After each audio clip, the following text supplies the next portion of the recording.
Good evening সবাইকে। তোমরা সবাই কি করছো?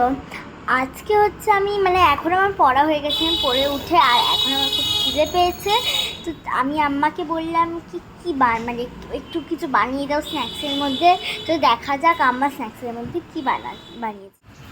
আম্মা এটা কি বানাচ্ছ? এটা কি হলুদ হলুদ চিকেন পকোড়া বানাচ্ছি বাবা।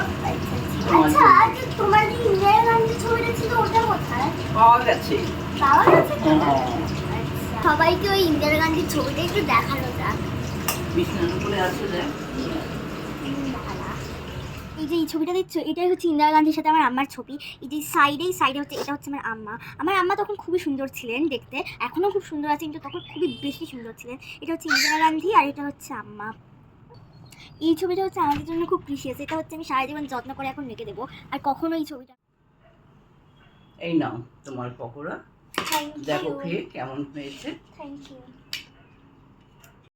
দেখো পকোড়াগুলো কি সুন্দর। আর আমি হচ্ছে বাইরে চিকেন পকোড়া খেতে পারি না, যেহেতু আমার পেটটা খুব ব্যথা করে, তো বাড়িতেই আমার চিকেন পকোড়া বানিয়ে দেয়, কখনো মাও বানিয়ে দেয়।